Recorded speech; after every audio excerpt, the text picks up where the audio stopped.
बोलिए सद्गुरुदेव भगवान की जय। सत्य सनातन धर्म की जय। सद्गुरुदेव भगवान की जय। भारत देश की जय। समस्त भक्त प्रेमी आप सभी को सादर जय श्री कृष्ण। पवित्र कीर्ति परमात्मा आप सबके हृदय में निवास करते हैं।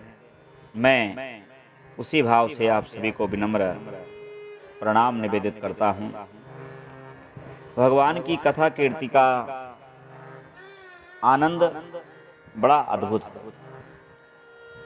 परमात्मा के भजन का आश्रय, परमात्मा की भक्ति का आश्रय और विश्वास का दृढ़ आश्रय जो व्यक्ति ले लेता है उसके जीवन का उत्थान हो जाता है या उत्थान के मार्ग खुलने लग जाते हैं। छांदोग्य उपनिषद में बड़ा सुंदर वर्णन आता है। शिलाक और प्रवाहन का संवाद है।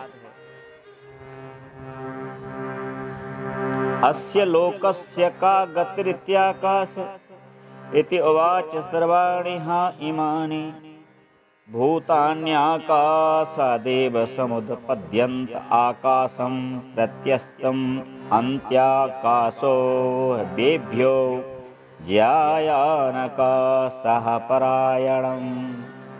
शिलाक ने प्रश्न किया कि इस पृथ्वी लोक का आश्रय कौन है?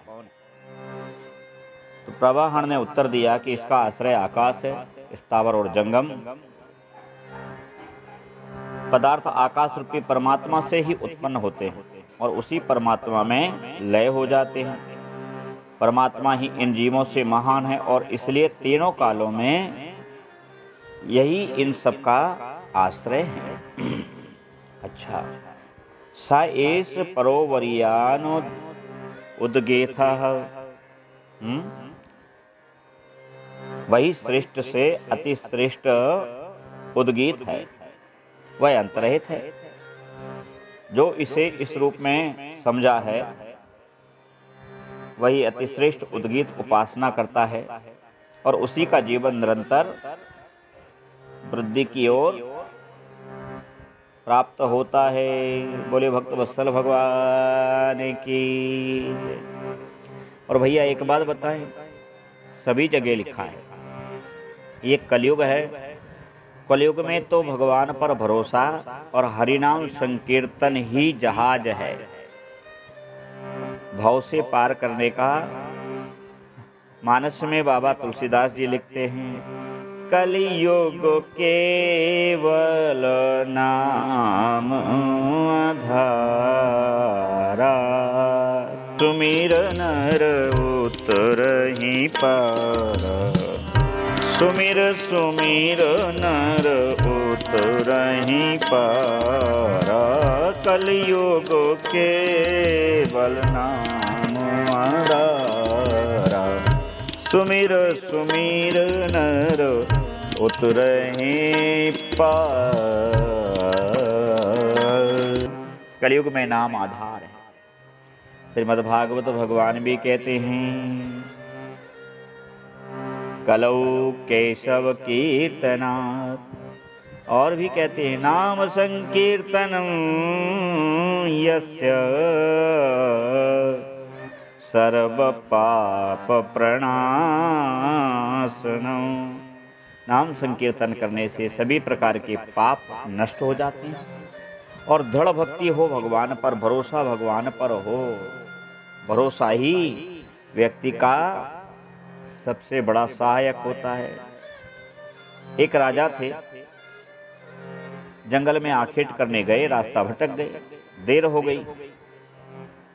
भूख और प्यास बहुत तीव्रता से सताने लगी। ऐसा प्रतीत होने लगा जैसे प्राण अब होंठों पर आ गए। तभी दूर उनको एक खेत दिखाई दिया। उन्होंने उसके किनारे पर एक किसान को खड़े देखा। राजा किसान के पास आकर बोले, भैया तुम्हारे पास कुछ खाने को है? किसान ने कहा क्यों नहीं, आओ बैठो। और राजा को अपने पास की रूखी सूखी रोटी उसने खिला दी, कुएं से लाकर के पानी भी पिला दिया। खा पी करके राजा बहुत प्रसन्न हुआ और किसान से बोला कि तुम काम क्या करते हो। किसान ने कहा कि खेती बाड़ी का काम करता हूँ, किसान हूँ और बहुत कठिनता से जीवन का निर्वाह होता है। परिश्रम बहुत अधिक करना पड़ता है, प्राप्ति बहुत कम होती है। राजा ने कहा कि सुनो, मैं राजा हूं, कभी आवश्यकता पड़े तो तुम मेरे पास आ जाना। और यह कहकर के वह चला गया। किसान ने उसे शहर का मार्ग बता दिया। तब कई वर्ष बीत गए, एक बार वर्षा नहीं हुई, किसान का खेत सूख गया। उसने सोचा बादशाह के पास चलता हूं, राजा के पास चलता हूं और राजा से कुछ मदद मांगूंगा, सहायता मांगूंगा।